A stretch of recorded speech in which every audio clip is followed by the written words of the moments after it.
All right, ladies and gents, welcome to such an important series. This is the fourth round for Daniel and for Running, who come in here tied right now on 4th/5th place with 3 wins.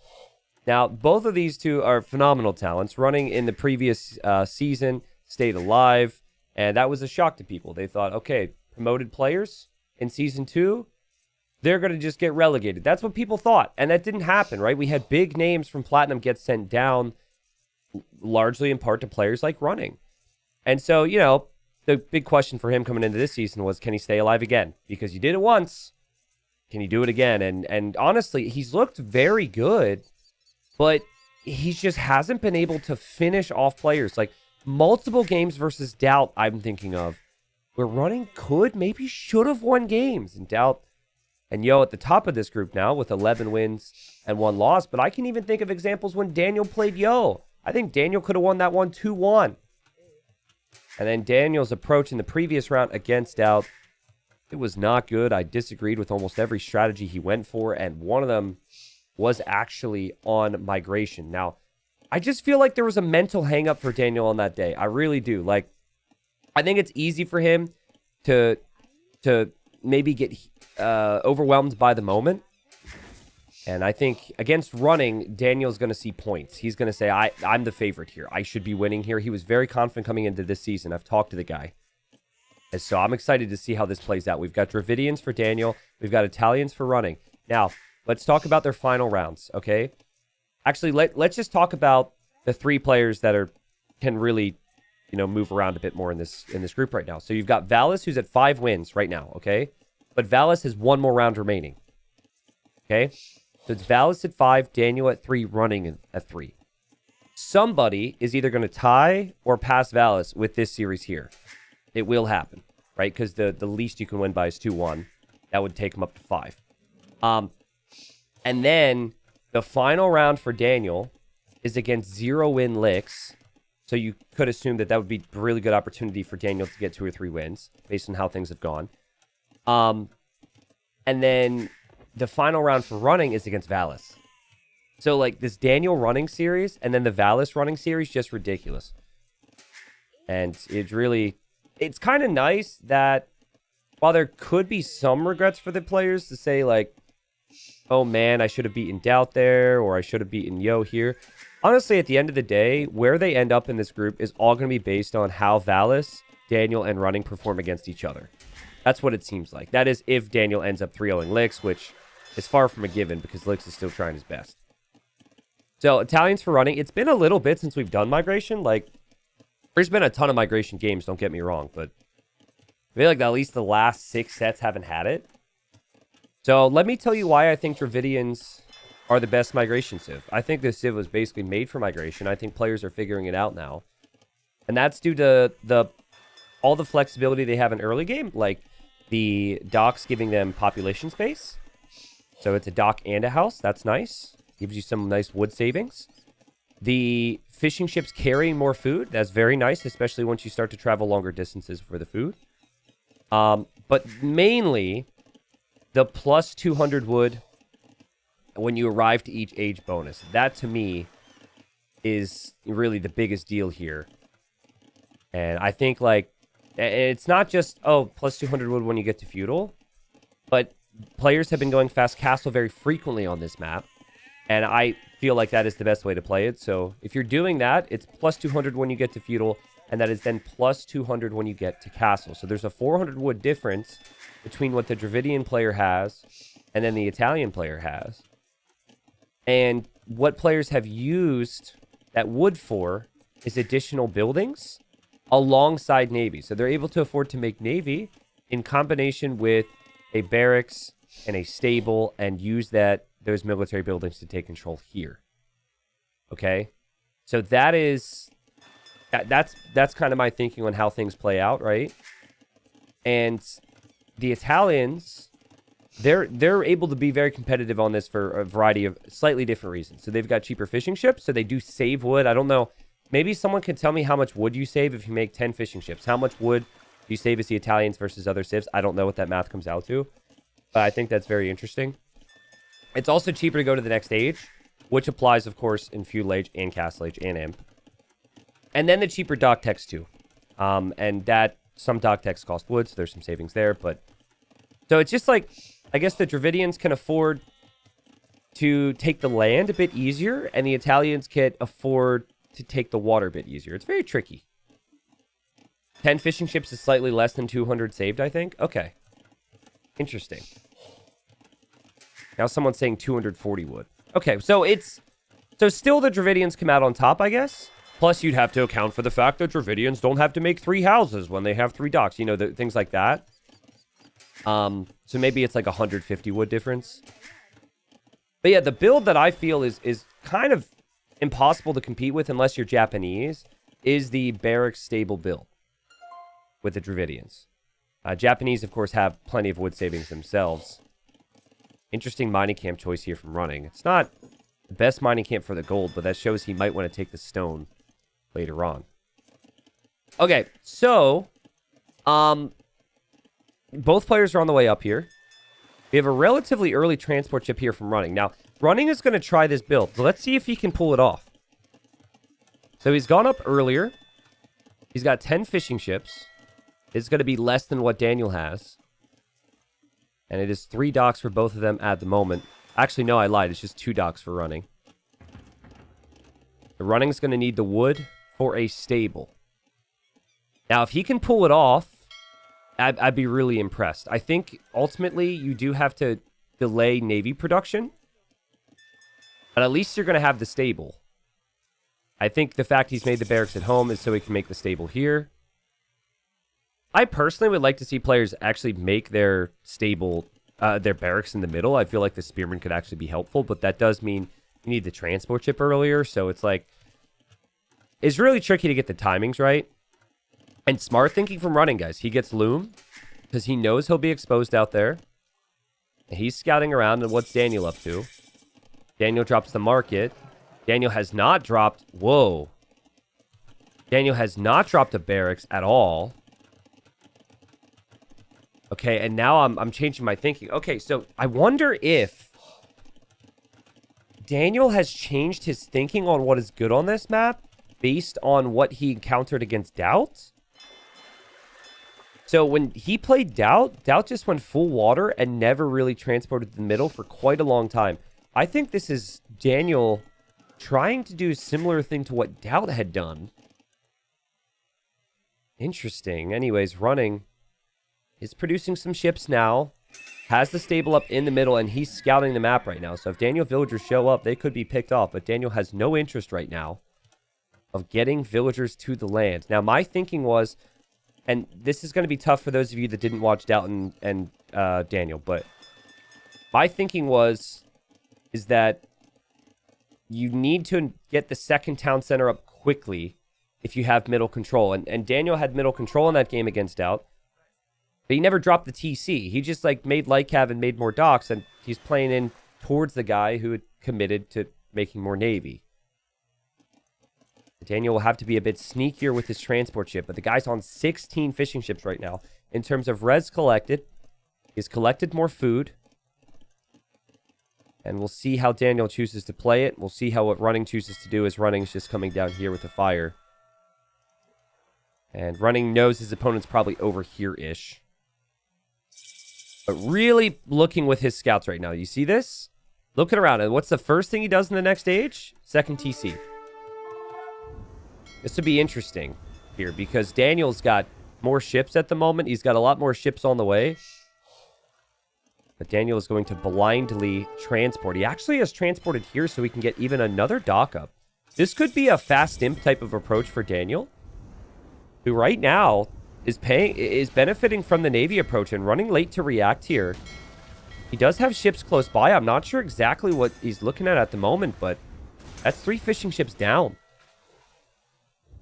And the water upgrades were in faster for Running, sorry. And Running. Will he notice that Daniel is here with this scout? Daniel's going to see the monastery now. Daniel pulls back out down here in the south, and he's going to come in with more Navy. He does have a villager here. The villager's just making docks. This, to me, is Daniel going fast imp into a fast fire ship. And the redocking allows the fishing ships to be more efficient. Holy Navy numbers for Daniel. It's pretty insane right now. Looks like running landed a big demo, though. The running is going to have the Vil count. So, I'm not sure if it's a straight-up meta shift. I personally really like the approach that running has gone for. But I'm kind of seeing, like, if the scouts don't pay off for running, I could see running losing everything on water. And right now, running chasing down this scout from Daniel. Daniel's going to bring a fire over. That's smart thinking from Daniel. Talk about getting some value from your Navy right there. He really wants to kill that scout, but he loses his own scout. Just keep an eye on that villager count. Running has 3 or 4 more villagers. He's going to continue to produce more. He does only have 8 fishing ships, though, versus the 16 from Daniel. And Daniel's villager is snuck over here. And, of course, running was distracted when he saw Daniel's scout. And that villager's been preemptively walled in from Daniel. It's just tiny little walls. I would probably fully build the palisades if I were him, because I'm not going to be able to react like he does. But as of now, it looks like he will get a town center up. An eco count looking pretty good for Daniel. And Daniel, oh man, he's missed out an opportunity for a demo there. We'll probably notice in a moment, but he's losing ships as he's pushing through here. Now running comes in with the demo. And you see, guys, it takes so long for your Navy advantage to pay off on this map. And by the time you make it to the other side, you just get rocked by a demo. Which is why I tend to see the eco approach in the middle being the most fruitful in the long run. A very close game here. This matters so much for both of them. Oh, my goodness. And running with a better engagement. It almost looks like Daniel's ship is stuck. Thinking that because that happens sometimes. But no, he just straight up wasn't paying attention. And this is what I mentioned earlier. You got to build the palisade. You just got to build the palisade. This is one villager. And Daniel's going to lose the villager. And this is just horrible now. This is just horrible. Like, I was kind of okay with it if the TC's delayed. But running finds it. The scouts pay off. And, you know, it's such an important thing to do on this map. I would like to see players just don't be too cute. Just, like, build the palisade walls. It takes an extra 2 seconds. And now it's going to be a lot more work to get over here. He's got to bring villagers and try and figure that out as he tries to push in and pressure running here. Now, Daniel's still got the score lead. The eco count's still similar. Daniel's got resources for Imp. But if he loses this game, we might look back at that moment right there and maybe these demos right here against him as the deciding moments. Because running, you have no reason. Actually, as a monk goes down there, no reason to leave this area. But as I say that, yeah, he's lost some scouts. He doesn't have them all here. TC will complete for Daniel. Okay. So, you know, running's not up. Okay, running is not clicked. Running's 8 fishing ships. Running's starting to farm. Something that Daniel hasn't done at all. Okay, Daniel hasn't even taken his berries. It's just been the fishing eco. And he's really, like, overfishing the entire planet at the moment. Like, this could get dangerous for him if he doesn't protect this area. If he doesn't invest into more food. Now, it's 16 ships for him. It's just 7 for running.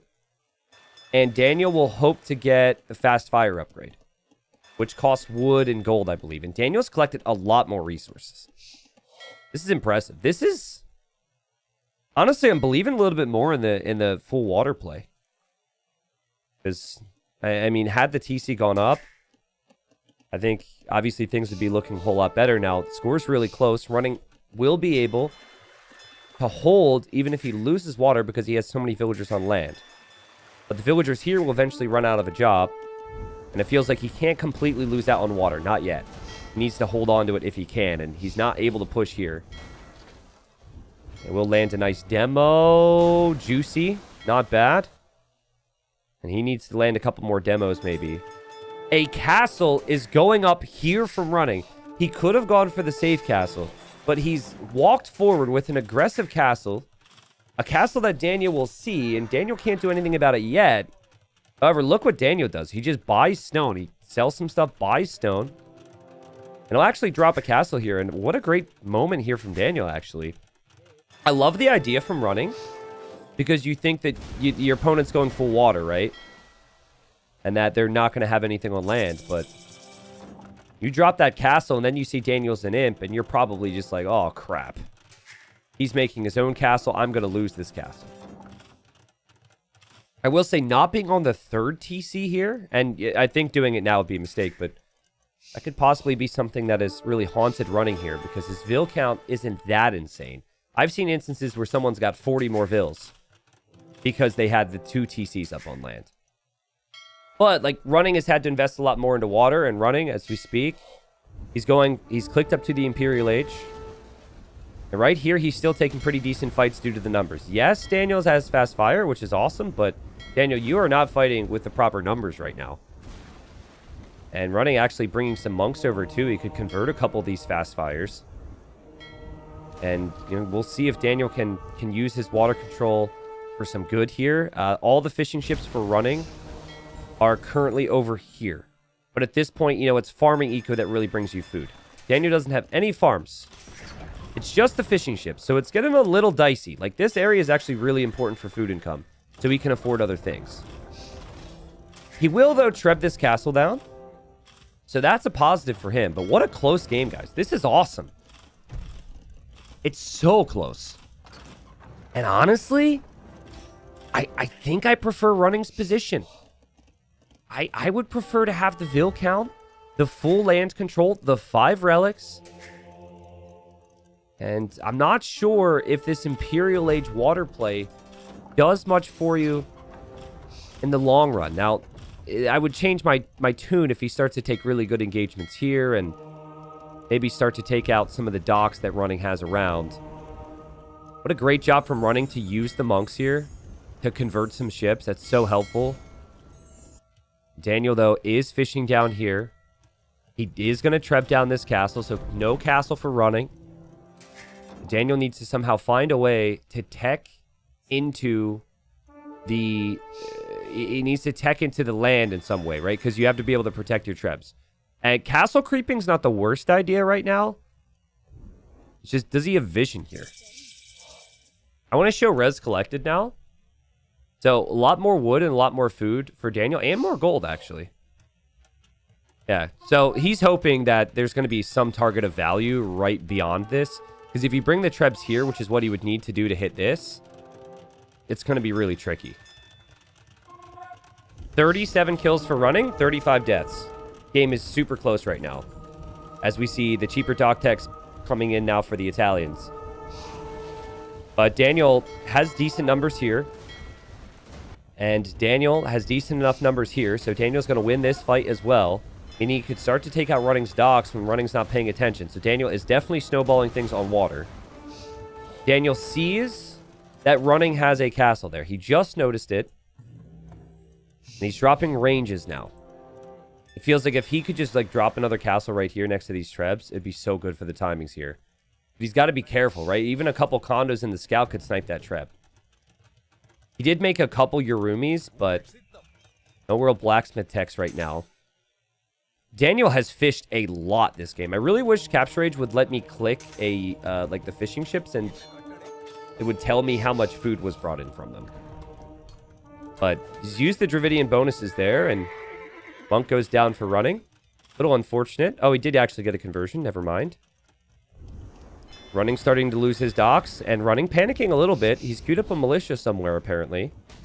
And so Daniel's going to completely win water, and this is now going to be a focus on land, where the eco count is actually 91 to 91. Well, the good news now for Daniel is you don't need to produce on water anymore. You've already taken advantage of that, and you've got 2 castles. I think we'll see bombard cannons from both. Daniel waiting with his Trebs. He's scared to move out right now because he doesn't have the protection. He's going for archers. It takes some time, though, right? Like, Bodkin arrows just now coming in. Bracers need to come in. Crossbow upgrade. He's still a couple minutes removed from being able to push. And now on this side, you've got Running. And look at Running. He has his Trebs, and he was thinking about it. But he's also... he was faster to chemistry because the Italians have the cheaper university upgrades. He's got some condos. Now, granted, they don't have a lot of upgrades, so they won't be good against crossbows in the long run. But he also has monks that will have redemption so he can convert the enemy bombard cannons. This could go either way. Running steel, no wheelbarrow. Yeah, but with what farms? Like, this isn't a big deal. Wheelbarrow isn't a big deal here.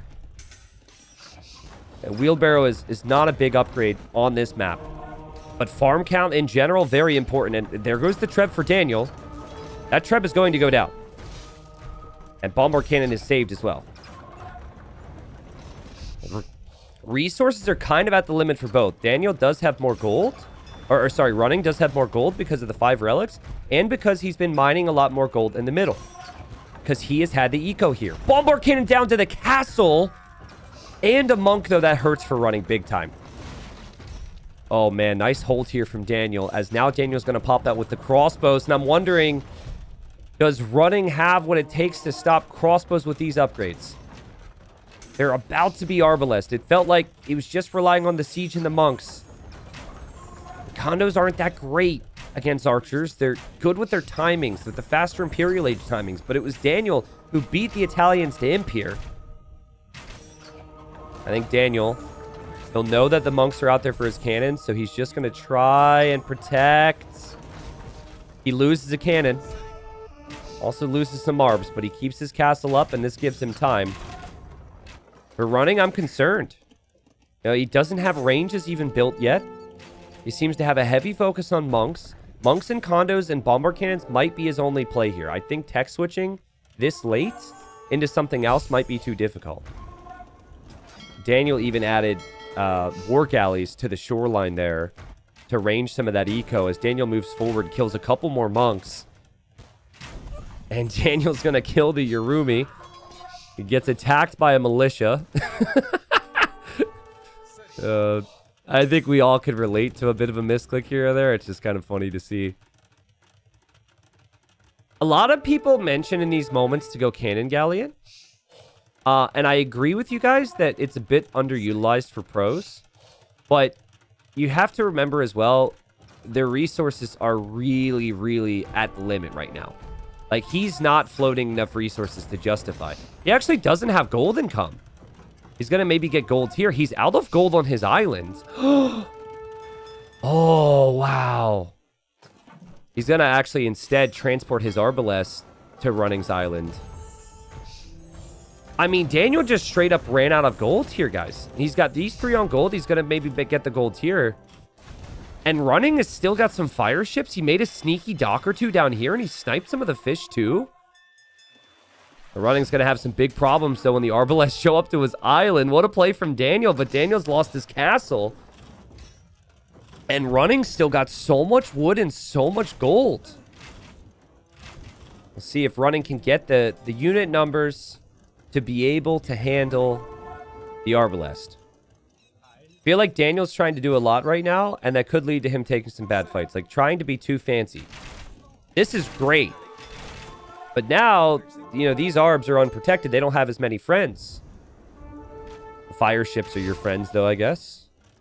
Bombard cannons and monks still advancing forward. Remember, Daniel can't make as many cannons at the moment. Because, unfortunately for Daniel, he hasn't had the gold. Now, the gold income's coming in, as is the stone income, but he is stuck on this area of the island. Running has not realized this. This is an amazing find for Daniel. Running is so focused on land. Or maybe he knows and he's just... No, he doesn't know. Yeah, because you would do this. Save something. Double tower stack. But guys, he's advancing. Running can still win this game. He's advancing. Panic times for Daniel. But Daniel might not have any of this freaking island here. Now, he's got so many Arbs, but it's the cannons that he has to be careful against. Now it's only 2 cannons, though. Cannons do get a hit, though. A couple monks could convert Arbalest, too. And Daniel has pulled all of his gold miners to repair this castle. It's cost him a decent amount here. Over here, Daniel just repositioned his Arbs. The towers will protect it a little bit, though, for Running. Daniel's ranges are right here, producing as much as he can. He's sniped another monk. He's been very patient here. He's really hoping that his Treb can snipe a bombard cannon. And he gets one of them. And Daniel's Arb count is looking really good now. Unfortunately for Running, he just can't focus on tech switching into anything, right? Because, like, he's so focused on just producing more condos and microing his monks and Trebs and bombard cannons. He's landed some really big hits with his bombard cannons. Like, they've been extremely valuable this game. Daniel, no gold right now. He runs forward, though. He's got his own cannons on the other side, and Daniel's micro has been insane here. Running's produced condos from home. You can also tell he's sending condos. He must be using the select all barracks hotkey, and he's trying to send condos here, but the barracks from home is sending condos to the shoreline. That's what that is. I can only speak from experience on that. I started to use the select all hotkeys after telling people for years to not do it. As 2 bombard cannons were converted. Oh my god, that gives running a real chance at holding still. But yeah, my advice was like, don't do that. No, I'm T90. I played this game for a long time. We used control groups back in my day. I always said don't do it.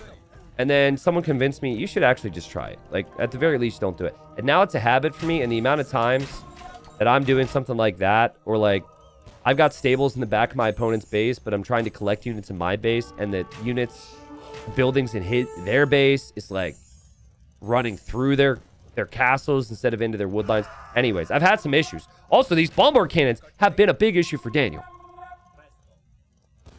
It's like this, if running can get another mass going, he's could absolutely still win this game. It's about like, where's your population right now?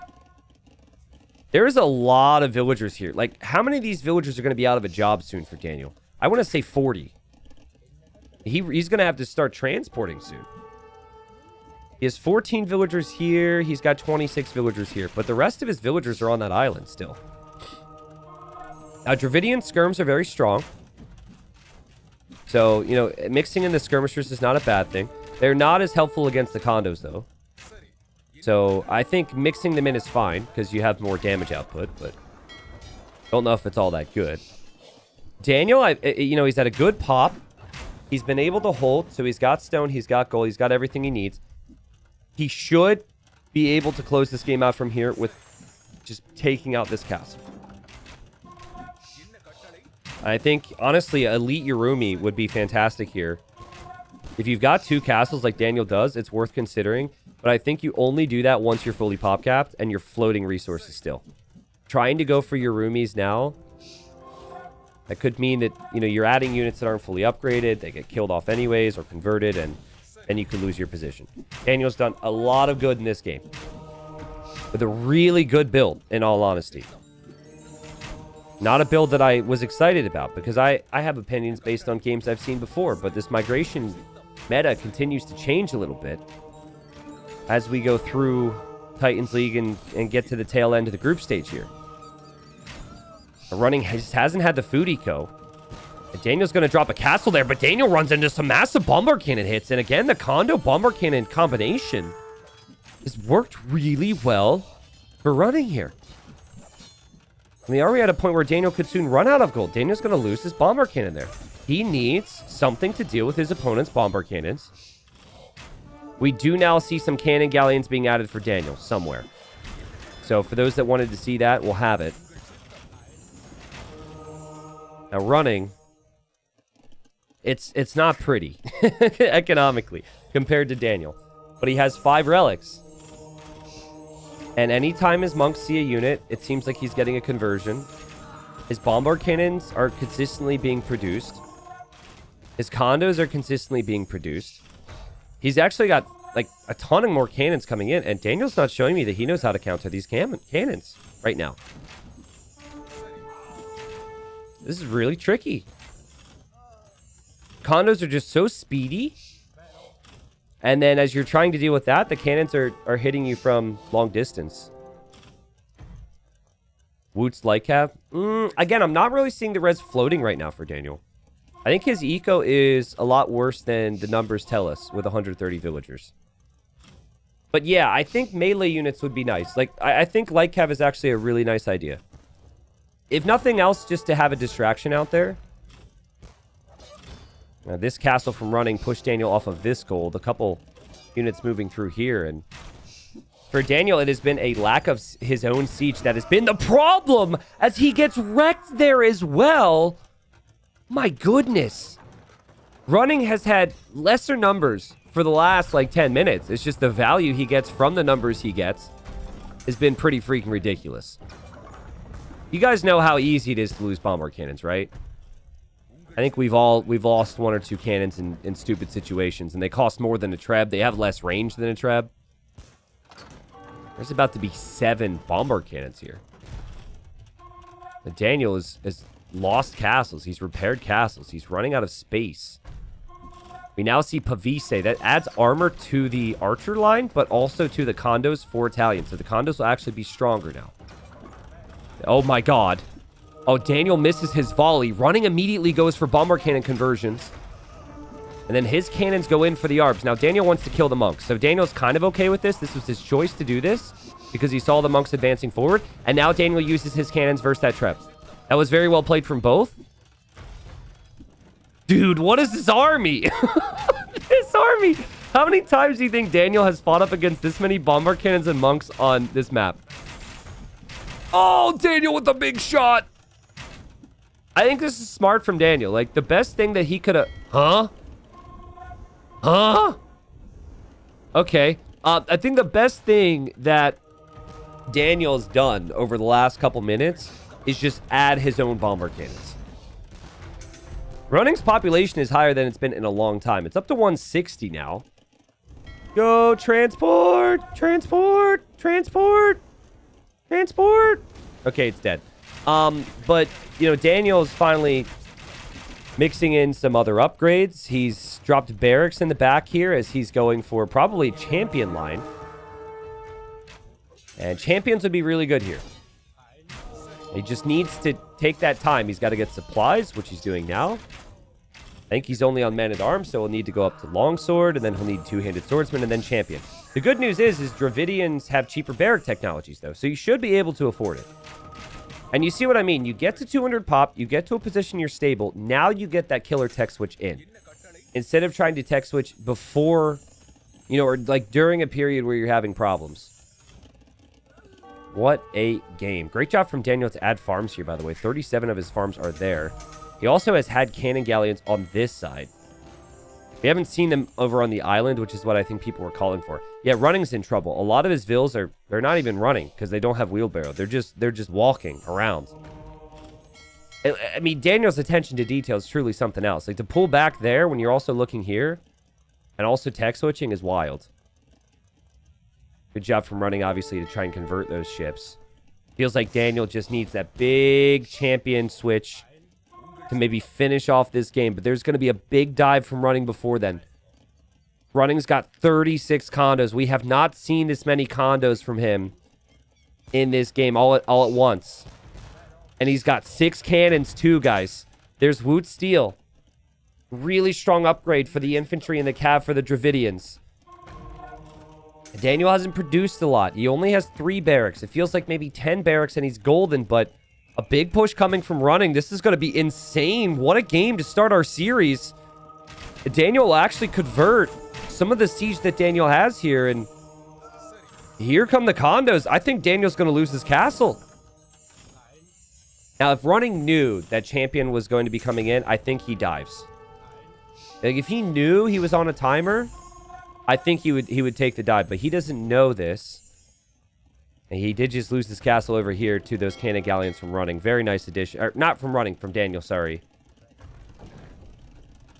And, well, champion's about to be in. The blacksmith upgrades are in. The unique tech is in.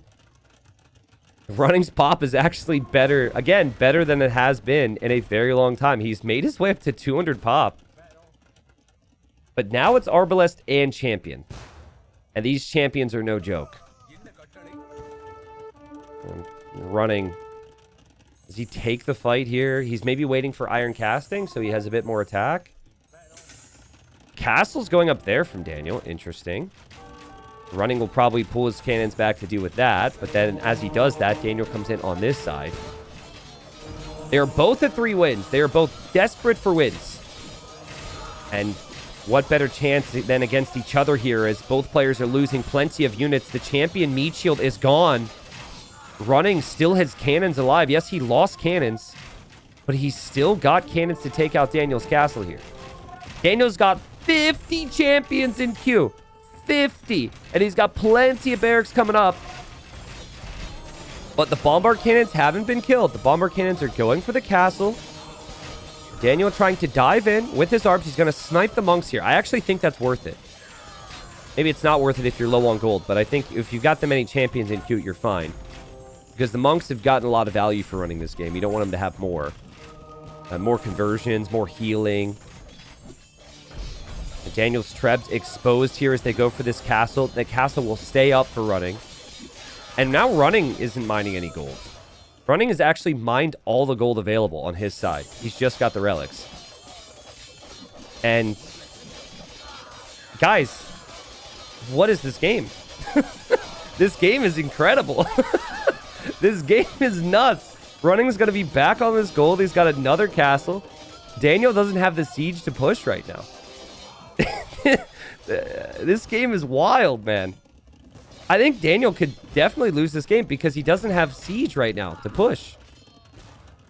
Now, what I'd love to see from running in mixture with the condos is maybe hand cannons. But, like, all of this eco for Daniel will die. He has all these champs, but he has to run through castle fire to get anywhere. And this, like, this ring of castles, or this line of castles is going to be really tough for Daniel to break. Here's res collected, by the way. Crazy difference in food. Just crazy. But the gold count's been trickling for running because he got those relics. Yeah, Daniel knows I can't wait around too much longer. So I'm going to make a dive here. And running tries to just wall this up. Actually, doesn't have the resources for murder holes. Daniel's going to use the champions against the castle. Why not? And he will destroy that castle. That's big. Because then he can run right on through. He can take out the monasteries with the relics. Take out the eco. Now, any snipe he gets here is so valuable. He's trying his best to take out these bombard cannons with these champs. And running is trying his best to repair the cannons. So he's still got cannons. There go the champs, though. I personally would go for the monasteries. But that is a... You know, I'm saying that while I'm casting. I think he might not... You don't have that much attention to detail. You just toss the units back there, split them up, and then go look at something else. Like the fact your castle's going down. Yeah, shout out to the militia here who's fighting with the condos. That guy is... He's got some balls. But it goes down now. Just like Daniel's castle's about to do. Daniel has transported champions to the starting island from running. I think Daniel has this one now. He's killing villagers here. He's killing villagers here. There's no castle here, so champions could continue to run through. He's defended over here as well. So the cannons have to walk backwards now. And what a game. Daniel hadn't had a single relic in this game. Daniel had limited space on the mainland. But he used the water to hit the opponent's starting island. He used the water with cannon galleons. Finally, we've seen it for everyone that's been screaming it. Took out an entire castle with 2 cannon galleons. It was a really big deal. And the GG's called, and that was an amazing fight. You could tell both players really believed in their strategy. Running felt as though, you know, losing water wasn't that big a deal if he had land control and was able to push on land. He had the 5 relics. Daniel felt as though he could delay taking land in order to, you know, have the eco on the back of some amazing fishing. Like, look at the minimap right now and look at how few gray dots there are of fish, and then look at when the game started. I don't know how much fish Daniel took, but it's obviously well into the thousands. There was just fish everywhere, and that was the beauty of him just repositioning docks this whole time. And Daniel gets a big win here, guys. All right, he gets a big win. So live standings, we've got Valis, who already played his 4th round at 5 wins. We now have Daniel at 4 wins. And then we have Running at 3 wins. We'll go to Running's home map next, where Running will try and balance out the scoreline between the two of them. But Daniel didn't end up having as much gold, but it still did a pretty good job with it. Just had so much wood and had so much food in this game. I think Daniel almost, like, there was a point where he probably could have finished off the game if he added in Lycav. And then he split up his arbs. He was really fancy with it and sent the Arbalest to Running's island. I felt like in that moment, I was worried Daniel might throw it. Not necessarily throw it, because it wasn't like Running's position was a losing position, but it was definitely a worse position. But Running took every opportunity he could with his cannons and his monks. I think the big thing here for running is he was only ever on 1 TC here. He never was able to get onto 2 TCs, so he'd never had a crazy Vil lead, which is what I think we've typically seen. Great game, though. That's the type of game we like to see. Tons of different units, so many different bonuses at play. And yeah, Daniel using the Dravidian bonuses to the max in that game, right? From the water to the land units we saw, too. Really smart stuff. All right, here we are, game 2. This feels like an important one for running, right? The running would love to tie up this series and then tie up the live scores between Daniel and himself. We've got running here playing as the Malay. This was an early pick from him. This was pick number 2. And pick number 2 has done very well. Or not pick number 2 in general, but like Malay, sorry, has done very well in Titans League. And it's just all about using the Malay timings. That's been the key. Daniel's gone for the Portuguese. Portuguese, great civilization. If you want to go YOLO, great civilization if you want to take it to the late game. They don't spend as much gold on their units. Very curious to see what Daniel has in store for him, though. Because, like, already we see Daniel going to the berries early. Now, you can go for a standard late game type build with this. But every other time that I have seen this build, this is a player who practiced a 23 or 24 population castle drop with the Portuguese. Now, the idea is you get some wood. I think it's 4 villagers on berries is equivalent to 1 villager on wood. It's something like that. But you do get enough wood where, combined with getting the food, where it feels worth it for some of these fast castle builds. And again, every other time I've seen it, and players go pretty fast castle into a castle drop. Now, do you want to try that against Malay? I don't know. Honestly, though, it would be very against Daniel's character.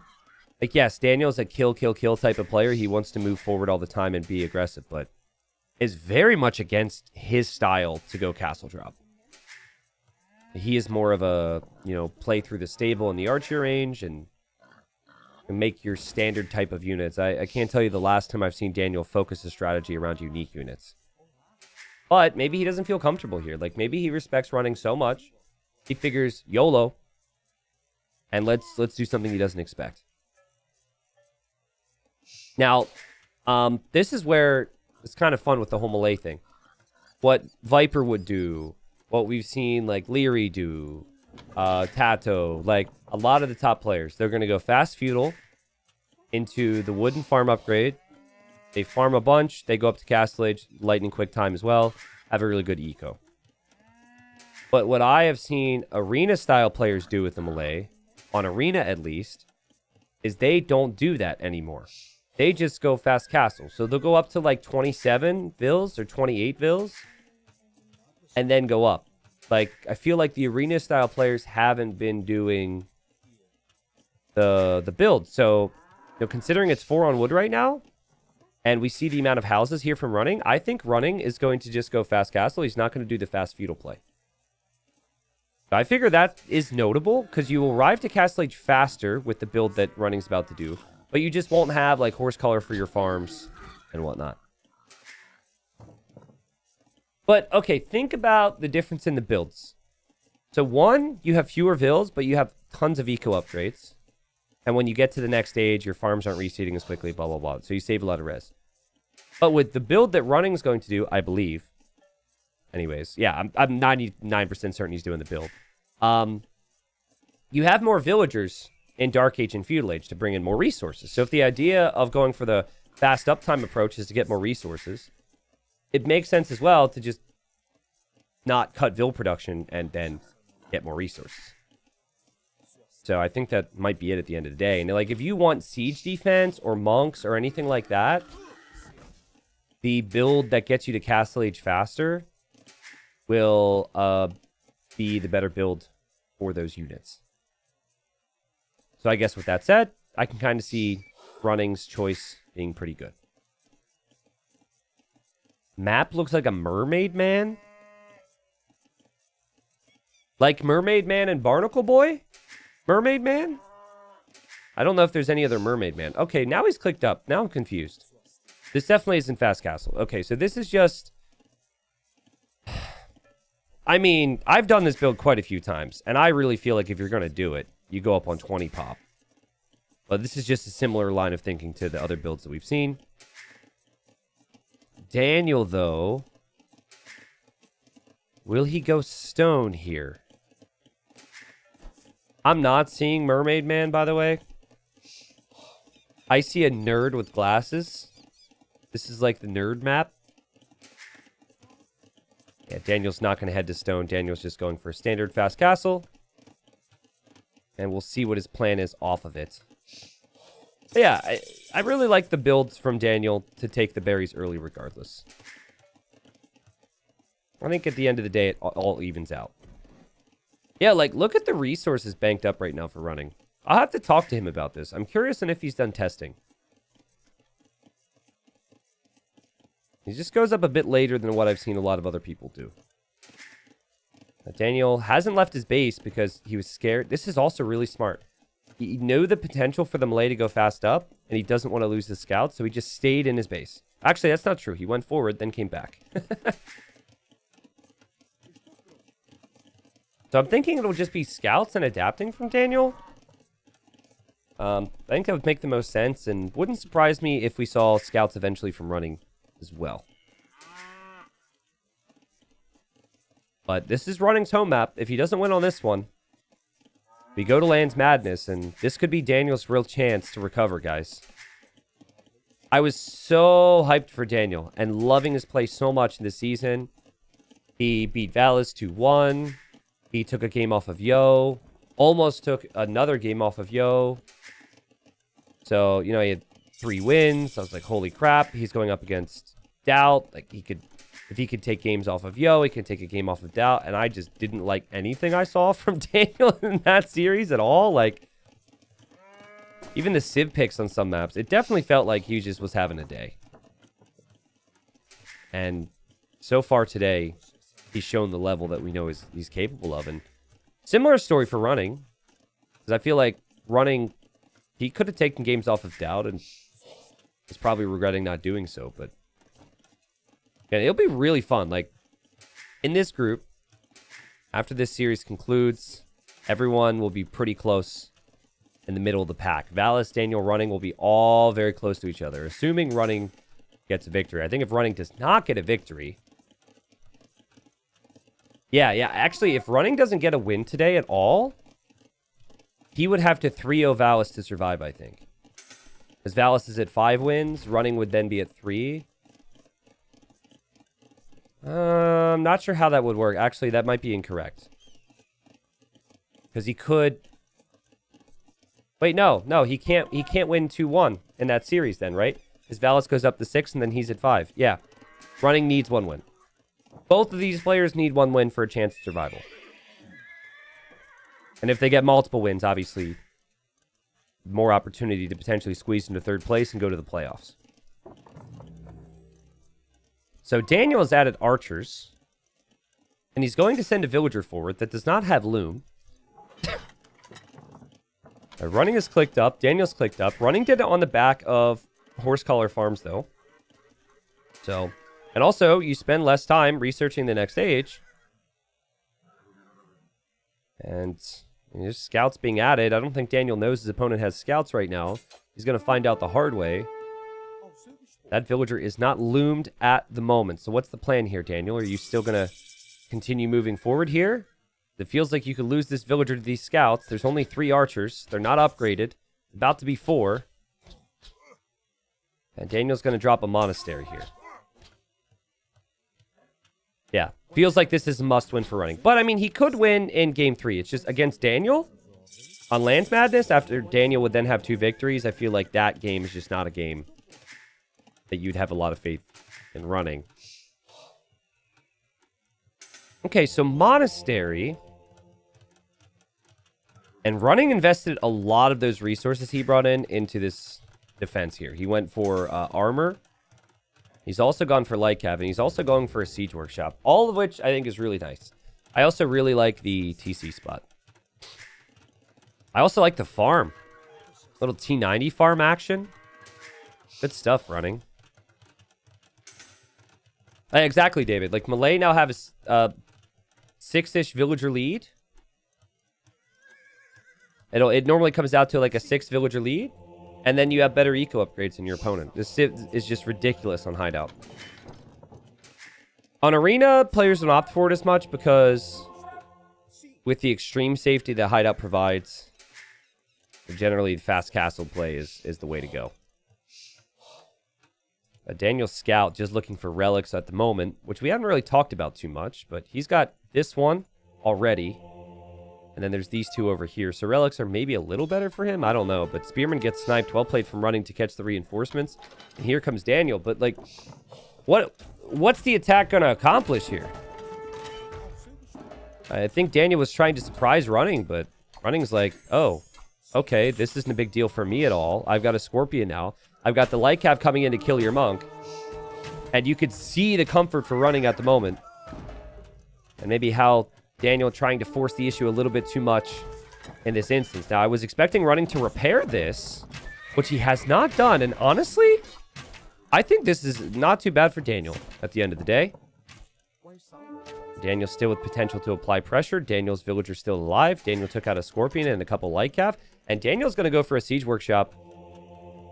And he is also going for Redemption at the moment. So he can convert Siege from his opponent. I mean, that's a big investment. When you've got one monk and there's Light Cav around, like this, that is a ridiculous investment. Running's eco still flying here. Running even going for TC3. Daniel's not even on the second yet. This push has to have success for Daniel. Otherwise, he will be far surpassed in economy. Villagers walled in still. And Daniel's got Redemption now on a monk that does not have Sanctity. So it's pretty weak. But you might just wait for the next monk. Have a little bit of patience, because these things are weak from before. 2 crossbows go down. Starts to go for the conversion. I think Running's going to realize that that is Redemption. I don't think you're actually that concerned about losing a Scorpion. He's probably like, what? Who cares? But this is Daniel for you, right? Aggression, aggression, aggression. More spearmen, more archers going forward. Siege is now on the way out. Monks are still going. This could snowball. And now the siege defense approach from Running is going to be more awkward. Light Cav will find it tough to engage because of the crossbows and because of the spears. But they still can find moments with the reinforcements here. And that's what Running's trying to do. Here, this is perfect. He's done it before. He'll try it again. He knows units are coming forward one by one there, so he can get the kills on all of it. Did, however, lose both Scorpions. Now there's a Mangonel on the way. Holy. 9 to 3 KD for Running. But that stat does not include the conversions. Love this from Running. This is so nice. And he just really needs to build up towards one big moment where the Light Cav can snipe the monks, and then he can actually use all of his siege. Again, just one TC from Daniel. This is all in from him. He's now 12 villagers behind. Can Daniel snowball this to victory? And Running's going to drop a castle there to protect himself from this. Running is not about to be killed in this age. Not on his home map. That seems to be the approach here. Light Cav moves out. The other Light Cav move in. Those monks will die. That was a really nice play using the Light Cav there. It means the castle goes up for Running. I'd like to see fletching research so his TC doesn't still go down. But I think Daniel might still be able to hit it from here. It's been messy. But, you know, I think I've seen enough hideout games to feel like Running's in the better position as long as he can just chill a little bit. And actually now having Karambit Warriors is perfect. Also, another thing that makes Melee insane, and a lot of pro players, including myself, by the way, didn't like this because I felt Melee were already really good with their timings, and I didn't think Melee needed his buff, but the devs gave it to him. Getting the armor upgrades instantly when you get to the next stage for free, it helps Melee so much. And it's because, like, before, it's like, oh, Karambits are a weak unit. You need to mass them, and then you need to get upgrades for them to do anything. But now you just get free armor on the back of a much better eco. And, I mean, Karambits could still easily die to all of this, which is the funny thing. But it just feels so much stronger now as a fallback. I like this tower from running. This tower is really good because Daniel's going to try and find a way to push, and he can't push the castle. And now it makes it more awkward for Daniel to push this position. We'll see if the tower accomplishes everything, though, as Daniel's still looking to push here. Look at this big mix of buildings, dude. It's like just so many forward buildings from Daniel. It's so overwhelming playing a guy like this because he just does not care. He will move forward. He will find a way to attack you. Running 67 vills. He's got 15 Karambits in that castle. Did he delete his siege workshop or lose it? I assume he must have lost it. Daniel needs to repair his siege right now. That villager has done it all, guys. This one villager here. But anyways, you know, not being able to use your own siege could make it awkward. Running swoops in, hoping to find more monks or something. He's going to see that one. And so we'll be able to kill a monk. Well played. Here, his tower's being attacked. The villagers have to re-garrison. The villager for Daniel's continue to repair. The tower's not going to do enough. Oh, yeah, the siege workshop was deleted for the castle. Okay. I mean, I'm thinking 1 or 2 pot shots with his own siege would still be a possibility for him. Running is falling apart under this pressure. And Daniel is pretty good eco for just one town center and just continues to make progress here. This is crazy. It's insane. Again, we're just waiting to see what happens with the Karambits. The Karambits could either clear all of this, or they could get cleared due to a couple siege volleys. It's just like, as a market gets converted and deleted there. This is like going to the slots right now. It's like, I think it is comparable to going to the slots because your chances of winning the fight are pretty slim if you're running. But it is still possible. There's enough there to make you want to play. You still probably shouldn't. You might want to make other plans for your evening. I don't know.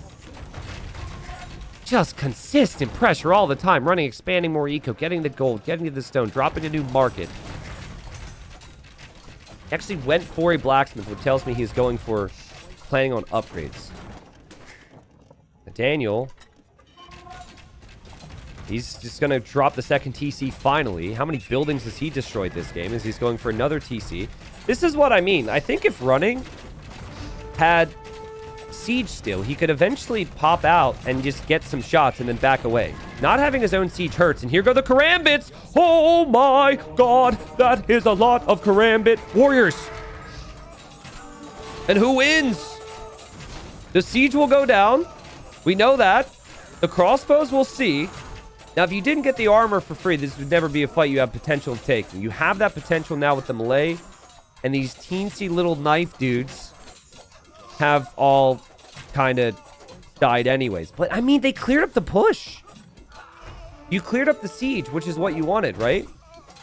Now, this army can't do anything. And Daniel would have to build up a massive mangonel train again. And then suddenly it's silent. I mean, Daniel's on 3 town centers. But Daniel is still 15 villagers behind. Man, would have been so nice if you had your own mangonel there for running. I really think that's the ingredient that he's missing. There were attack ground attempts there from Daniel. There was 2 groups, and he tried to hit this one. Because the other one, the Karambits closed in too quickly for him in the one area. Now running gets some time to breathe a little bit. And with this time, he could do a better job at balancing that eco. It's already been pretty good. He's still collected more resources than Daniel this game. And Daniel, there's an attack round. And Daniel does not have ballistic, so this crossbow mass is going to miss the shots. And there go the Karambit warriors. Now, this is just as Daniel is making this TC. This could easily get denied. Daniel sees that. He's got quite a few villagers building it, though, so he's probably like, I'll be fine. I just got to come all the way home now. You see how little Daniel has on food compared to running? I think running's done a great job here. It was rough, right? But he had such a nice lead before. He just needed to clear up that push. And now suddenly Daniel's reacting, which is what no player wants to do. And we'll see if Karambit Warriors is the long-term choice for running. He runs into the TC here. Dropping a castle there. It shows me he's still really concerned. And this is such a smart play from Daniel. if Daniel wins this game, it's because of things like this. I'm also really excited as these players chop towards each other to see how it goes. Daniel killed 5 villagers with his attack. 5. And what's fun now is Daniel's so far away from him, it's not even funny. But he's going to surpass Running's villager count. It's just that Running will get the imp armor for free. And Running's going to be an imp in a minute. How's Running's scouting looking here? He's actually struggled with that. I would like to see him maybe get that relic at least. And Daniel, he doesn't know about this castle, but if he did go this way, he would run into it. He's going this way anyways. And Running is completely unprotected over here. Like, this is pretty rough. And Daniel has ballistics now. And Daniel is going to feast on these villagers. Seems like Running just doesn't know. Like, I feel like outposting would be so helpful. It's really, really silent at the moment. And should tell you if Daniel's against you that Daniel's going to make some moves. And there he goes. Daniel actually kills the monk that was going out to get the relic. Kills the villagers, forces them away. Now the Karambits, there's 40 of them. And they have imp armor. I think Daniel will be okay taking the fight, though. If you got to take the fight. You can't outrun these things, Daniel. He sees it. And let's see how these Karambit warriors do. Again. Oh, God. There was a mangonel shot there from Daniel coming through the trees. Daniel missing the Karambits, unfortunately. But the fact that that armor upgrade is not something you need to spend resources on. The fact that it's instant gives Malays some potential for some pretty crazy timings. And the Karambit warriors will clear this up. Running's got Karambit raids over here, which Daniel's walling out, which is insanely impressive. And this brings me back to this stone wall. If Daniel did not stonewall this, he would have nothing in defense for the 40 Karambit warriors that are out there right now from Running. So this gets fun, right? This gets really fun. Like, you know, Daniel's bought himself some time. But see what Running does. Like, I think that Running should just siege tower. Honestly. Yeah, and Daniel's doing the right thing. Guys, I've been following Daniel for years. Not like, you know, like following him as in a caster, right? Okay, not like I'm following him down the street and I know where he lives and all that type of thing. Just in case. I feel like the fact I clarified that makes you think the opposite now. I'm weird. Bad joke by me, but listen, I know Daniel's strengths and weaknesses as a player very well. And where he's always struggled has been in these types of situations, right? Like the stonewalling. He wouldn't have done this 3 years ago, but he knows now. And this is going to help give him a shot in this game. Now, do I think he's behind? Yeah, definitely. I do. This is a lot of pressure. But he can recover. I think the lack of gold is an issue for him, though. He spent a lot of gold. He's just got this gold area and this gold area, and obviously this could be pressured. These Karambits, they're Karambiting on the gate, but there's another stone wall behind. And fortified wall. This might be the first time Daniel's researched fortified wall in his entire career, but this is an amazing play. Also, this is just something that defines Daniel, just trying to get kills wherever you can. Another good move from him there. So Running, sticking to Karambit warriors. What the Portuguese should aim for is probably gunpowder. I hate this castle with a passion, because it gives your opponent opportunities to treb from the other side of your wall. I'd prefer it be further back. You could still treb from the other side of your wall. They can't treb you. And again, Running doesn't see it.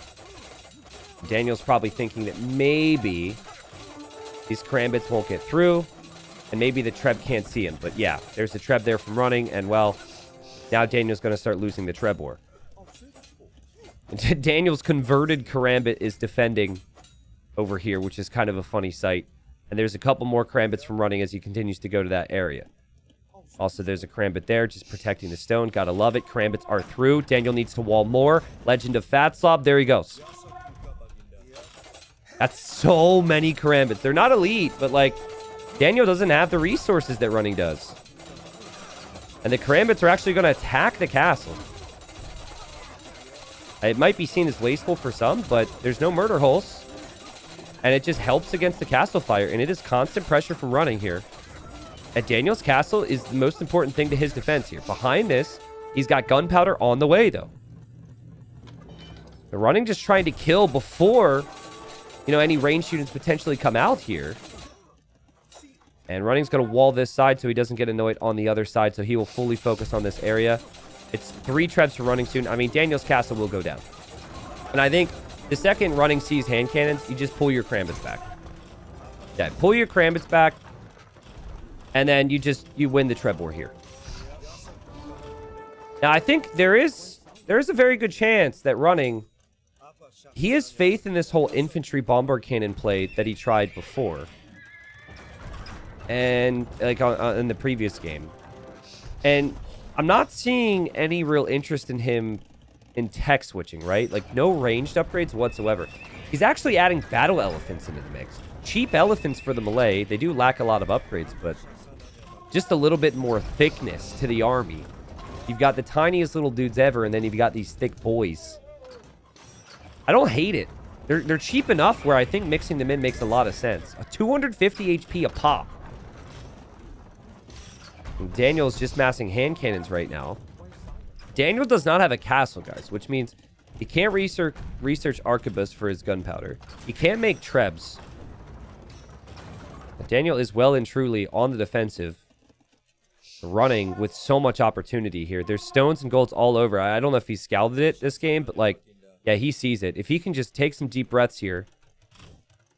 Hard to do when this game's so important to you. And he seems to be a player who's always really fixated on the front.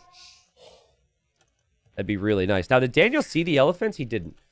I don't think you can really change what you're doing, though, if you see the elephants. Like, what are you going to do? Add pikes?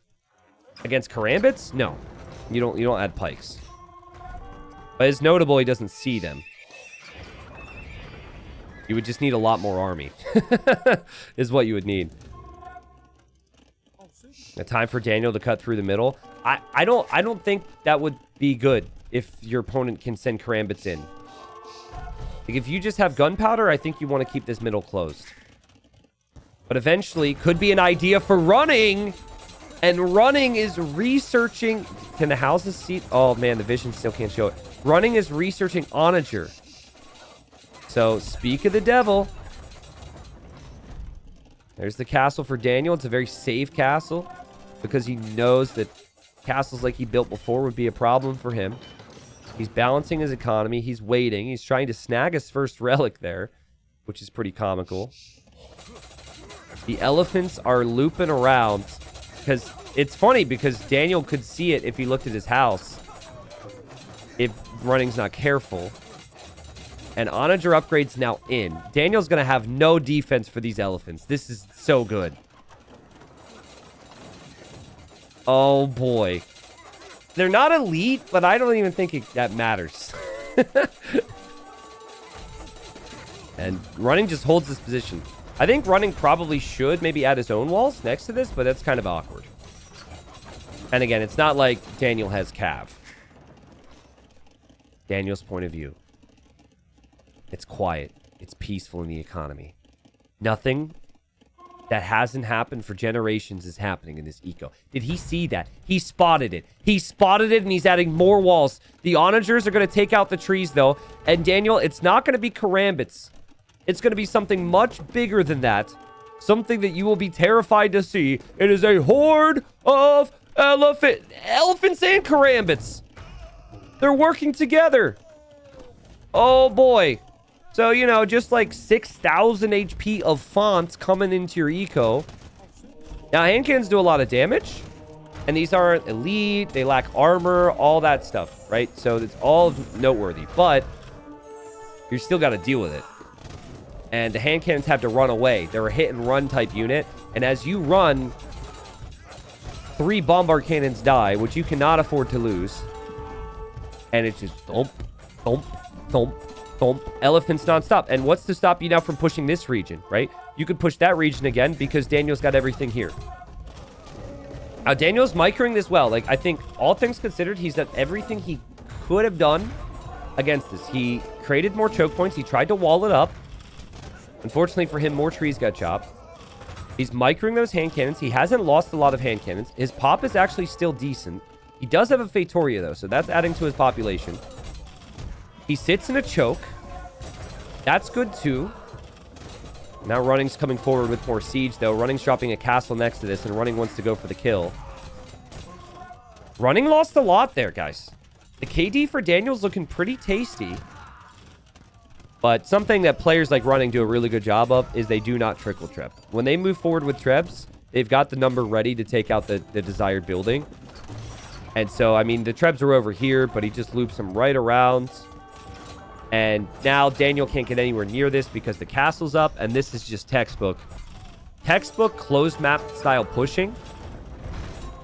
Take a big fight, force your opponent back, drop a castle in the position you took from them, then bring up siege as the follow-up. And pretty soon, Daniel's not going to have a castle again. And if there was no castle, he probably engages in some way. The Karambit warriors are breaking through the house on the left side from Running. Elephant's still waiting. I'd love to see the elite upgrade, but he's just opting for numbers right now. What he was doing over here, I noticed, was a couple Karambits were being sent through. That's really nice, too. It is 3 relics for Running, just 2 for Daniel, who had so much aggression earlier. And, yeah, Daniel trying to defend, trying to hold this position, wait for bombard cannons. But now the elephants are here for round 2.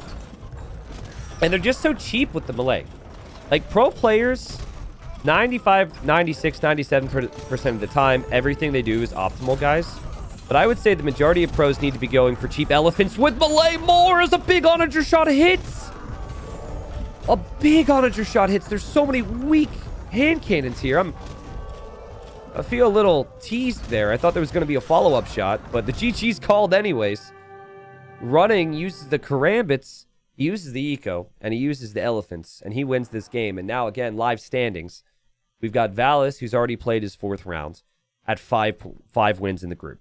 We now have Daniel at 4 wins in the group. We have Running at 4 wins in the group. And there is one more game in this series. This has been a really important series. It's been a really good series. And I just think we saw the approach from Daniel. He's like, this guy's going to have good eco. He's more of a boomer than me. Let's try and kill him fast. And he did a lot of damage. But in the end, the Karambit warriors and Running's eco just paid off. I really feel like melee or Hydra stop right now. I think the one civ that players could pick on this map could do well against the Vietnamese. Okay, spoiled. Against the melee is maybe the Vietnamese. Because they have faster researching eco techs. It's cheaper and like... They've got really good archers as well. And like super good late game if they install it out. But I haven't seen that pick too frequently. So I'm not sure if that's actually the case. Nice recovery from Running. I was concerned that he was going to lose that game for a while. I think things were far from perfect due to the aggression Daniel was dishing out. Like, it got messy. But he stayed consistent with things. Didn't actually collect as many resources, but he killed a lot more gold units, I think. Also, it's just the cost of his units. Karambits are cheap. Elephants are cheap. After seeing the amount of units that Running made this game, does it really feel like Daniel collected more resources? It doesn't. But it's just the cost, I guess. GG. Okay, so I have a lot of thoughts going through my head here. But let me just start this by reminding everyone. Winner of this game is then tied with Valis on wins. If the winner of this game is Running, he is tied with Valis on wins at 5 wins in the group. And then the final series played in the group for both Running and Valis is against each other. Daniel's final series will be Lix. Lix has not had a good showing. Lix has struggled to get wins. So you got to think that Daniel's going to be getting some wins in that series, but we don't know how many. And nothing is a given. Now, Incas for Daniel, you could tell how he wants to use them. He wants to use this eagle in the Dark Age, and he was coming directly where the boar was from Running. Guys, how many times do we see players not bring in their freaking boar against Meso? Too frequently. That's just smart thinking in Tourney Age of Empires. Take your boar early against this civilization. And, you know, Running had Franks on his draft, so I was thinking Franks, but I think he didn't pick Franks because he was concerned playing against the Chinese, and Daniel had Chinese available, but he goes for Incas instead. It does suit Daniel's skill set to go for Incas, and Incas are really, really good, don't get me wrong.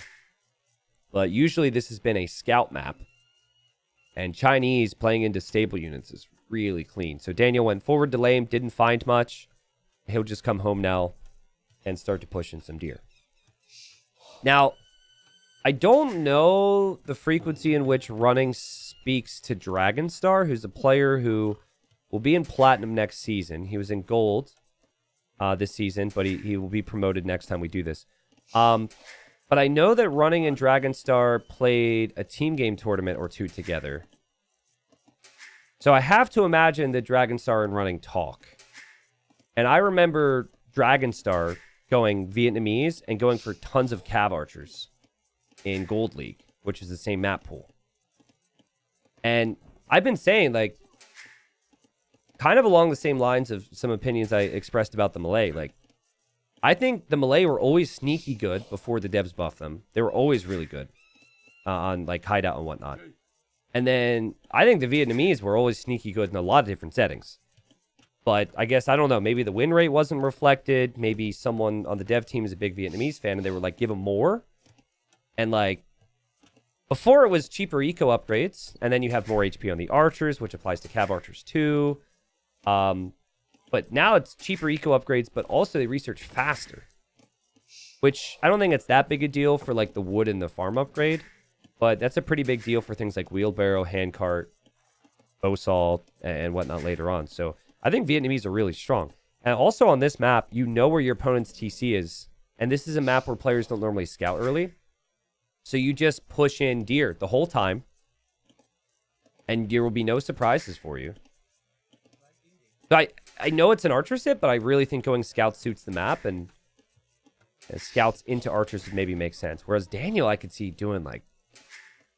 And you can't go scouts. So I think militia archer is Daniel's thing. And I think what can be really tough for players to deal with against a player like Daniel, especially running, because running doesn't play as much Arabia, is the barracks consistently producing eagles combined with the archers.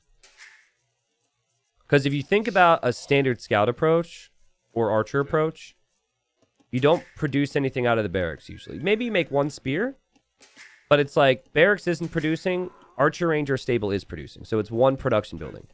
Meso, there's practical application long-term for eagles and archers and skirms. So it's like you have two buildings producing versus one, and a player like Daniel with his skill set is really able to utilize that. There's the barracks. I mean, if anything, Daniel's going to make like one militia, but he may not make anything. The barracks is rather late. Running is clicked up. And again, running just stays at home because he knows that Daniel is located here. If he is surprised by anything, though, unit-wise, then obviously lack of scouting is an issue. But I think this is just going to be scouts into adapting for running. Opening into skirms could be an idea if you think it's just archers from your opponent, but you want to have something offensive, you know? Yeah, so double berries for both. That's something we fixed with our Land Madness version, because sometimes it was always set to one berry, but because there's bushes everywhere, occasionally what would happen is someone would end up getting two. So we kind of balanced that part out. And running...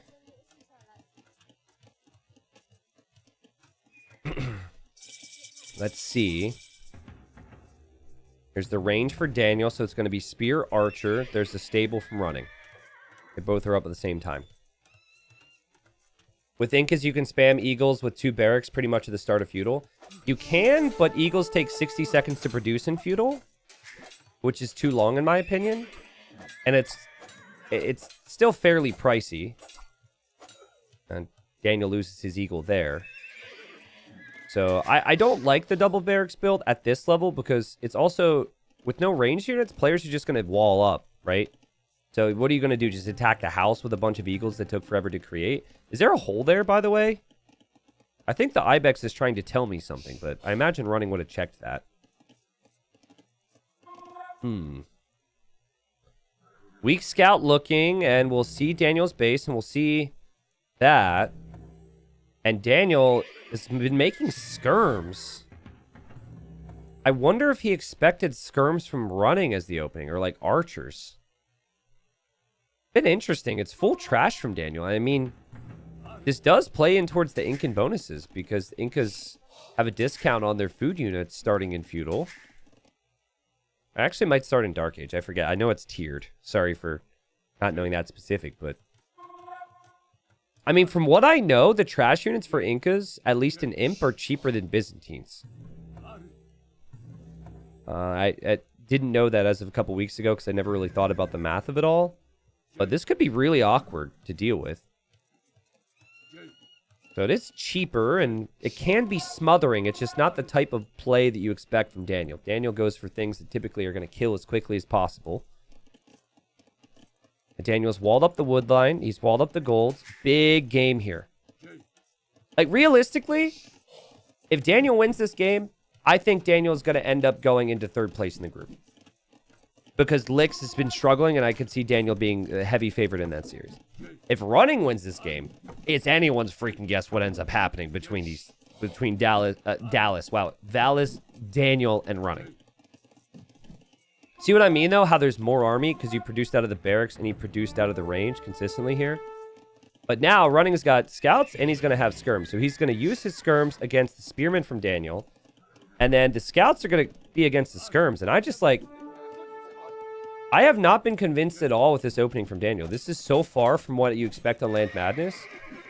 And so far from what you typically expect from Daniel. And just where's the potential for death? And Eco has been really smooth for Running thus far. But it is complicated to micro all of this, which is what Daniel would probably be better at. But Running, using the mobility, kills the first spearman. These spearmen could go down. He's got to make sure he engages smartly here. Running didn't kill the other spearman yet. He's trying his best. There's yet another spearman here. He's lost a lot of his scout HP, in all honesty. I think Daniel maybe will be okay with this because the scouts have all disappeared. If Running would have been able to kill those spearmen a bit earlier, if Daniel didn't have so many of them, he would have actually cleared up all these skirms, but he doesn't end up doing it.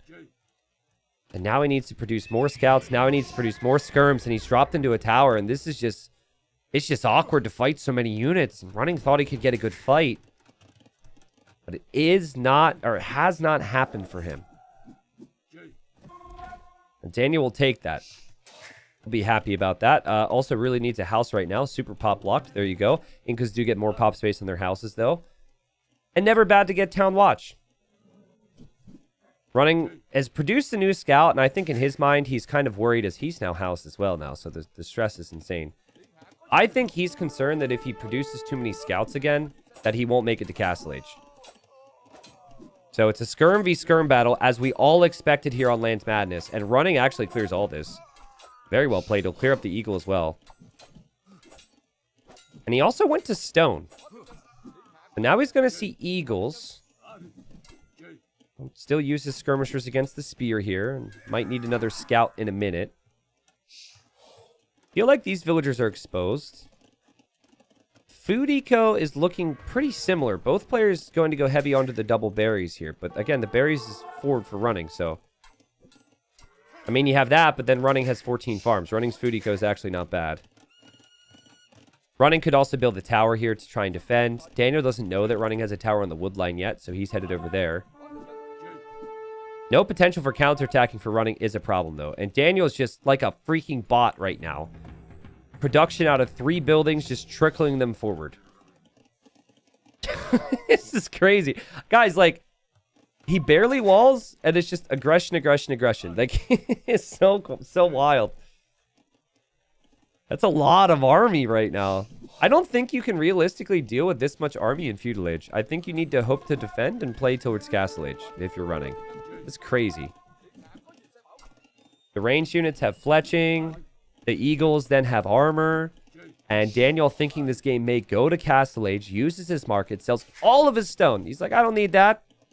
I'm not booming in the next stage. I'm killing. And guys, Running can't actually... He never, like, preemptively towered this gold. He doesn't really have the army, and that gold's an issue.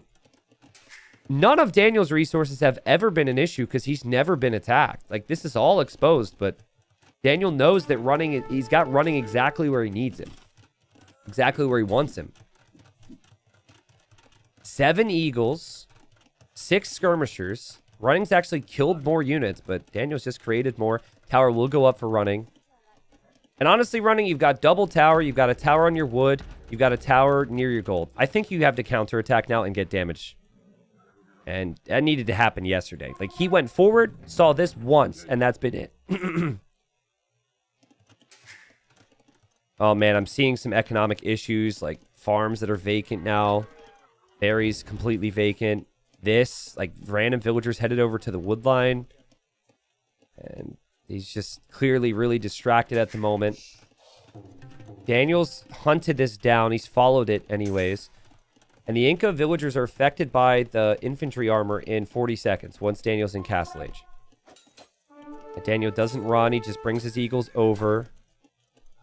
He's got attack. He's got armor. He should be able to take pretty decent fights against these scouts. The scouts won't be able to kill Vills. Daniel just acts like he doesn't care. And running just wants a kill of some kind against Eco. That's our first Eco kill in the game. Might end up seeing our second here. Well played running with the counterattack. Running now taking a fight against villagers that are armored. He's got 8 scouts. But now the Eagles have 7 base attacks. So now the scouts can't fight against those Eagles. They could have maybe thought about it before. Daniel goes Eagle Warrior upgrade. To go for barracks number 3. He's got so many more units in queue. And he needs to be over at Running's base, which he is. Running hasn't even clicked up yet, guys. And Daniel will force another tower out of Running on the gold, because you really need 2 now against Eagle Warrior. And Daniel's still tracking this as Running's trying to be creative, but all still while he attacks, which is so tough to do. So many players just defend first and then they move out and attack. He's combining everything and trying to hit Running before Running has time to get any other units out. So, again, it's double tower. It's Eagles, yeah, but the tower fire does do something. And Running now clicks up, but I just feel like he's going to live in and out of these towers. And Daniel's going to find other avenues for attack. Look at Daniel. Look where he is. He's everywhere. He's here. He's here. He's here. He's here. He's here. This is freaking me out, actually. He's just got, like, heat-seeking eagles. And no hesitation for Daniel, who would have been so frustrated with himself. I didn't actually message him because I didn't want him to get re-tilted. If he was tilted, I expected more from him when he played down in the previous round, and he wasn't able to get any wins. Sitting at 3 wins after 3 rounds was far from what Daniel wanted. But after this, if he can win the game with this, his Running's got to do so much right now. He's got to wall in his gold, wall in his wood. You know, you could see Daniel getting into the playoffs still and being a real threat, especially against players that like the open maps. His weakness would probably be against players that like closed maps. But, I mean, Daniel can beat anybody in our scene on the open maps on his day. And he's found more Vil picks. He's still defended more. He's even going for Arson now. This is crazy. I think he's actually just going to take down the stable before Running can make a knight. Running's just been completely obliterated here. That stable will go down before a knight can be created, because Arson is in. Like, he's going to pull off a couple eagles to try and deny this stable at the same time. But that stable will be gone. Who goes Chinese on this map? Who goes Franks? Just go Incas. The Civ's insane. The production's off the charts. Oh! Oh, the knight came out. Okay. Well, okay, there we go. Right, that was really important for Running. He needs every little help he can get here. And, oh no, now he's overchopped on the wood line. Ripperoni, and the Eagles are in. You can only fit 5 villagers. There's only 1 tower. So Daniel engages here against the Knights and the Vills. He's going to kill those Vills too. And this game is just a crazy stomp. Daniel wins 2-1. And a great result for him. I cannot wait to look at the probabilities now, though. Because still anything can happen with Daniel's future, Running's future, and then Valis' future as we go into the final week. Great series. Like, Game 1, which was the neutral map, was probably the most competitive game, which in a very even matchup you would hopefully expect, right? First game was wild, back and forth action. Game 2, Running, wins on the closed map. Daniel really gave him something to think about, though. And then in Game 3, you could tell Daniel's like, oh, Palisade walls in the previous game. I don't like that. And it was just immediately upon the game's launching, he's forward trying to steal things. And then in Feudal Age, it was just nonstop. I really think against this type of play that Daniel did, You cannot take a bad engagement with your initial scouts. And running, forced an engagement. I think if he's patient there, waits for 2 or 3 more scouts, 2 or 3 more skirms, he has so much more potential. Spears got way too many hits from Daniel, and the game just snowballed on you hard. Because economically, his eco was good, right? His eco was great. He had more farms than Daniel and everything. But he just needed to... He had fewer units, right? So he needed his skirms in a mass where they could one-shot the spearmen. And then the scouts would help against the skirms and against the eagles. But that was the fight that I felt was the mistake there from running. And hard to really take the right engagements sometimes when you want to move out and counterattack and Daniel's constantly at your base. There's the resources collected from Daniel. And Incas are just pretty ridiculous right now after some recent changes. And Daniel chose them over Chinese. GG. All right. So, if it's okay with you guys, because we already know whoever wins between Yo and Doubt gets first or second, and because Lix is already guaranteed to be last, I kind of want to look through these possibilities a little bit. There's not a lot of games remaining. So, Daniel is now tied with Valis. But, you know, they both have a round in hand, and then running is 1 win below Daniel and below Valis. And running will be playing Valis.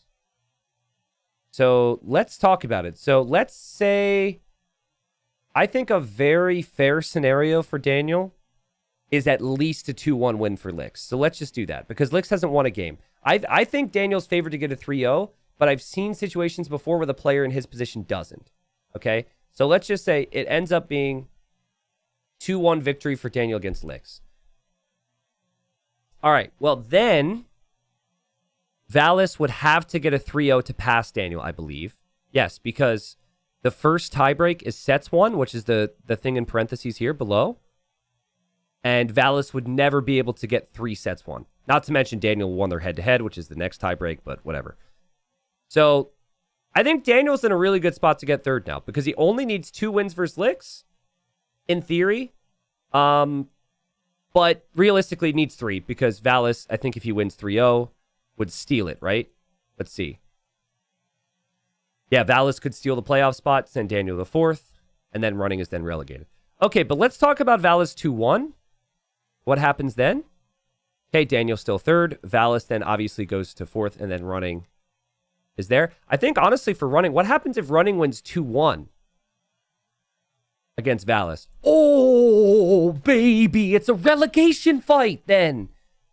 See, I was wondering if maybe, like, with tie breaks or something, that running winning 2-1 wouldn't be enough. Damn. Is there any world where whoever loses between running and Valis isn't relegated? I don't think there is, right? What about if Lix wins 3-0 versus Daniel? Ooh, hold the phone. Actually, then Daniel could be relegated. Okay. So, I mean, that's most of the possible scenarios. Sorry for jumping all around with it. But Daniel's not safe yet. Neither is Valis, neither is running. I think we can say that Daniel's probably not going to get 3-0'd by Lix. And that Daniel's probably safe. And whatnot. But what we can say, and I'll just clear this out now so we have the actual situation at hand again before we close it out, is that Valis and running is most likely a relegation scrap. The winner will stay alive. The loser will be out of Titans League Platinum and will go down to Gold next season. But there is also a world, of course, where if the winner wins 3-0, they end up, overtaking Daniel and going to the playoffs too. So that's pretty good. But to sum it up, 60% odds for Daniel to get 3rd, 36% odds to be 4th, just 5% odds for him to be 5th place, which is relegation. Valis is 30% 3rd, 25% 4th, and then 45% 5th. And then running 11% for 3rd place, 39% for 4th place, and then 50% for 5th place. And yeah, these guys are pretty much 50-50 because it comes down to what happens between these two. So I don't know the order in which things are played because we have to go based on player schedules. But I think what would be the best order of things would be to do Daniel Licks before Valis and Running and before Yo and Doubt. So we will try and do that because I think there's a lot more questions over what happens between Valis and Running if we don't know what happens with Daniel and Licks. So I could just say we'll try our best, but we have to go based on player schedules and when they're able to play. And one of the groups is already running slightly behind, so we're doing our best with what we can. But yeah, I think it would be fun to do like Daniel Licks, Valis versus Running, and then Yo versus Doubt, because it'd be kind of cool to close out this group knowing who the king of Group A is, which is what the Yo Doubt series would be. Anyways, if you watch this on Extras and you're really, really excited and you're happy and enjoyed this series and are looking forward to the rest of the games, let me know. Thank you, everyone who's played a part so far in TTL. We're just like 2.5 weeks away from the conclusion, as we have like half a week left of round 4. And then we then have 1 week of round 5 and then another week of playoffs, and that's it.